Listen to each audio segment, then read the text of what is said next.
Bismillahirrahmanirrahim. Assalamualaikum warahmatullahi wabarakatuh. Alhamdulillahi rabbil alamin. Wassalatu wassalamu ala rasulil amin. Sayyidina wa maulana Muhammadin wa ala alihi wa ashabihi ajma'in. Para pemirsa yang dirahmati Allah subhanahu wa ta'ala, salah satu yang dituntut dalam ibadah puasa adalah menahan diri dari makan dan minum. Artinya selama menjalankan puasa, kita diminta untuk mengosongkan perut atau menahan lapar. Pertanyaannya adalah, sebagaimana pernah disebutkan dalam sebuah lagu, untuk apa kita berlapar-lapar puasa? Atau mengapa kita harus mengosongkan perut selama melaksanakan ibadah puasa? Para pemirsa yang dirahmati Allah, puasa ini adalah merupakan ritual yang juga dilakukan di banyak tradisi agama-agama. Jadi banyak agama-agama yang menjadikan lapar atau mengosongkan perut itu sebagai salah satu bentuk dari ritual yang dilakukan untuk mendekatkan diri kepada Tuhan. Mengapa banyak sekali ritual yang didasarkan pada lapar atau pada rasa lapar ini? Itu karena lapar dipandang sebagai salah satu jalan yang akan mengantarkan kita lebih dekat kepada Yang Maha Kuasa. Begitu juga di dalam agama kita, agama Islam. Ya, mengosongkan perut menjadi salah satu tradisi ya, untuk mendekatkan diri kepada Tuhan, khususnya melalui ibadah yang disebut dengan ibadah puasa ini. Banyak sekali para ulama dalam tradisi intelektual kita yang membahas soal keutamaan lapar ini.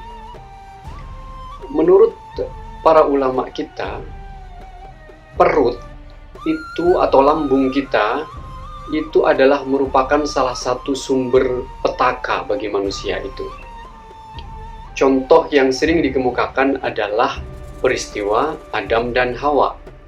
Bagaimana mereka dikeluarkan dari surga ke dunia, turun ke dunia, itu disebabkan karena mereka tidak bisa menahan syahwat perut atau tidak bisa menahan keinginan untuk makan dan minum. Mereka sudah dilarang untuk tidak memakan sesuatu, akan tetapi didorong oleh keinginan untuk memakannya sehingga kemudian memakannya dan akhirnya dikeluarkan dari surga dan diturunkan ke dunia. Ini dianggap sebagai salah satu contoh dari bagaimana kenyang atau perut atau lambung kita itu bisa menjadi penyebab petaka bagi kita sebagai manusia dan dianggap bisa menjauhkan kita dari ketaatan kepada Allah Subhanahu wa Ta'ala. Nah, perut juga atau lambung kita ini juga dianggap sebagai sumber syahwat. Jadi kalau kita tidak bisa menahan syahwat perut kita, maka kemungkinan kita juga tidak akan bisa menahan syahwat-syahwat lainnya. Karena syahwat perut ini dianggap sebagai pemantik terhadap syahwat-syahwat yang lainnya. Kalau sudah terdorong untuk memenuhi syahwat perut, maka biasanya juga akan terus menuruti keinginan atau syahwat-syahwat yang lain yang muncul akibat kita tidak bisa menahan syahwat perut itu.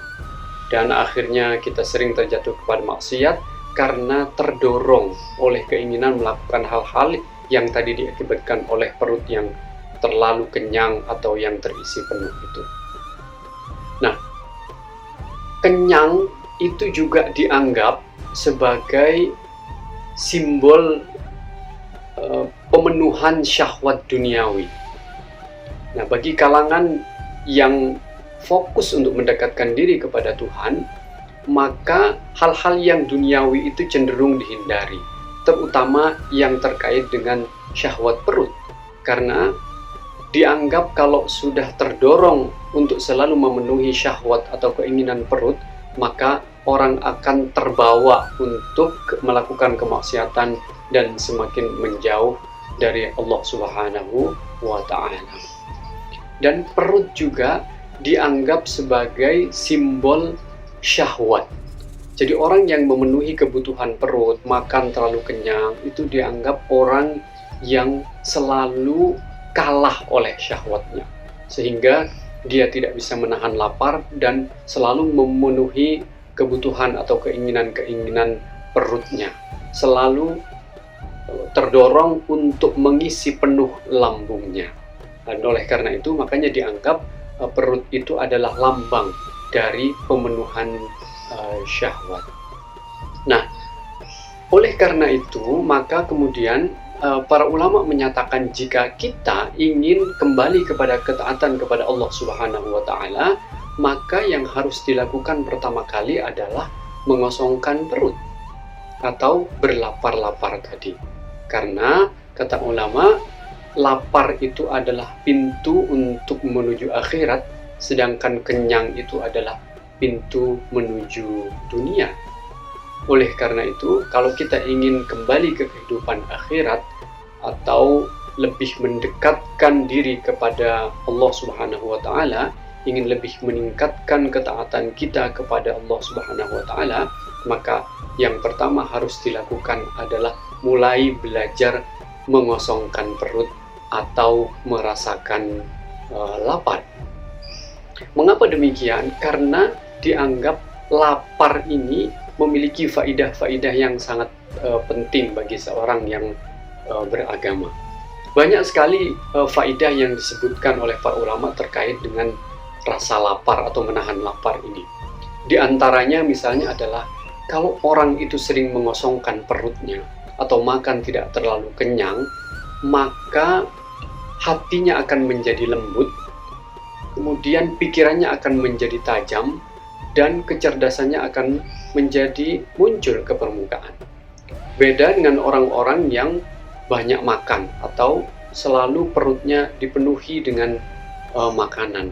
Biasanya akan cenderung hatinya tumpul, kemudian pikirannya juga tidak tajam, kemudian kecerdasannya juga berkurang karena perutnya penuh sehingga menutupi hati maupun pikirannya. Oleh karena itu, kalau ingin kecerdasan kita muncul, cara berpikir kita jernih, hati kita menjadi lebih lembut, maka harus dimulai dengan mengosongkan perut atau menahan rasa lapar. Itu faedah yang pertama. Faedah yang kedua yang juga bisa disebutkan adalah dengan adanya rasa lapar, maka badan kita akan lebih ringan untuk melakukan ketaatan kepada Allah Subhanahu wa Ta'ala. Beda dengan kalau perut kita kenyang, kita akan cenderung malas, mengantuk, dan juga tidak tertarik untuk melakukan ketaatan-ketaatan atau hal-hal yang positif. Kita akan justru terbawa untuk memenuhi efek atau akibat dari banyak makan itu. Misalnya lebih ingin tidur, ingin bermalas-malasan, dan juga tidak muncul ide-ide yang kreatif untuk melakukan hal-hal yang lebih positif. Akibat otak kita atau anggota badan kita juga tidak mampu menahan beban rasa kenyang yang ada dalam perut atau lambung kita. Kemudian faidah yang ketiga yang juga bisa disebutkan adalah bahwa dengan merasakan lapar itu, maka kita akan lebih mudah membangun solidaritas sosial kita. Karena dengan merasakan lapar, kita juga akan turut merasakan rasa lapar yang dialami oleh orang-orang yang sedang diuji dan dicoba oleh Allah Subhanahu wa Ta'ala dengan beberapa kekurangan, terutama kekurangan makan. Dan oleh karena itu, jika kita biasa menahan lapar, maka kita akan mudah untuk tersentuh, membantu orang-orang yang kurang beruntung atau orang-orang yang sering merasakan lapar karena kekurangan atau karena tidak memiliki sesuatu untuk dimakan. Nah, itu beberapa faidah yang bisa disebutkan dari kita menahan lapar. Namun harus segera dicatat bahwa keutamaan lapar ini maksudnya bukan agar kita tidak makan sama sekali. Itu juga tidak dikehendaki oleh Islam, karena kalau kita kurang makan atau bahkan tidak makan sama sekali, tubuh kita akan lemah, maka kita tidak akan bisa melaksanakan ibadah, dan juga kita tidak akan bisa melakukan kewajiban-kewajiban kita, baik kepada Tuhan, kepada anggota keluarga kita, kepada masyarakat kita, dan lainnya. Badan kita akan cenderung lemah dan mungkin akan sakit, yang justru akan menghambat kegiatan-kegiatan kita, baik yang terkait dengan kegiatan keagamaan maupun kegiatan-kegiatan kemasyarakatan. Yang dimaksud lapar di sini atau keutamaan lapar dalam Islam itu adalah hanya makan saat kita betul-betul lapar dan hanya makan secukupnya untuk sesuatu yang dibutuhkan atau untuk kadar yang dibutuhkan untuk ke tubuh kita. Jadi bukan berlebih-lebihan, juga tidak berkurang, tapi moderat, sedang-sedang saja. Artinya makan dalam kadar yang cukup yang dibutuhkan oleh tubuh kita. Karena apa? Karena lapar itu atau tidak banyak makan itu akan mampu menghalau godaan setan agar kita bisa menjauhkan diri dari ajakan setan agar bermaksiat kepada Allah Subhanahu wa taala. Karena apa? Karena dalam sebuah hadis disebutkan bahwa setan itu masuk ke dalam diri kita melalui makanan atau melalui aliran darah di dalam tubuh kita. Jadi semakin banyak kita makan, maka itu akan menjadi jalan yang lempang bagi setan untuk menggoda kita. Makanya kata Rasulullah dalam sebuah hadis disebutkan, inna syaitana la yajri min ibni adam majrad dam. Jadi setan itu akan masuk ke dalam tubuh kita manusia ini melalui jalan darah atau peredaran darahnya. Makanya kata Rasulullah, fadayyiqu majarihi bil ju'i wal 'atash. Maka persempit ruang gerak setan itu dengan apa?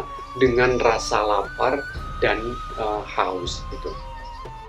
Dan dalam hadis lain juga Rasulullah menyebutkan bahwa kalau terlalu kenyang itu juga akan tidak baik, ya. Tidak baik untuk kesehatan kita maupun untuk keberagamaan kita. Makanya Rasulullah menyatakan bahwa ma mala'a ibnu adam wi'an syarran min batnin.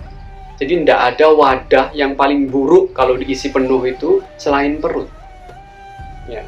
Makanya hasbu ibnu adam luqmat atau ukulat yuqimna salbahu. Jadi cukup untuk seorang manusia itu sebenarnya hanya beberapa suapan saja agar badannya tidak lemah, yaitu untuk menegakkan punggungnya begitu. Jadi makan yang cukup agar badannya tidak lemah. Gizi yang dibutuhkan itu persis sama dengan yang diperlukan oleh tubuh kita. Akan tetapi fa in kana la mahalata atau fa in kana la budda dalam riwayat lain, kalau memang sudah tidak bisa ditahan, artinya pengen makan, maka fathuluthun li ta'amihi, jadikan sepertiga dari lambung kita ini untuk makanan. Kemudian wathuluthun li syarabihi, sepertiganya lagi digunakan untuk minum, dan wathuluthun li nafasihi, sepertiga sisanya adalah untuk nafas. Jadi kalau memang kita ingin makan itu, ya kita harus kira-kira agar sepertiga ada tempat untuk makanan, kemudian sepertiganya lagi untuk minuman, dan sepertiganya lagi untuk kita bernafas. Jadi yang dituntut itu bukan lapar yang berlebihan sehingga tubuh kita menjadi lemah atau sakit, juga bukan makan yang terlalu banyak sehingga seluruh potensi hati dan pikiran kita, juga ketaatan kita menjadi tertutup. Yang dituntut adalah yang moderat, yang secukupnya, yang tengah-tengah saja, yaitu makan sesuai yang dibutuhkan oleh tubuh kita dan bukan yang diinginkan oleh perut atau lambung kita. Nah, ibadah puasa ini selama bulan Ramadan ini mengajari kita itu agar kita mencoba mengurangi makan dengan tujuan apa? Agar kita bisa menjadi lebih kreatif, lebih fokus untuk mengabdi dan taat kepada Allah Subhanahu wa taala.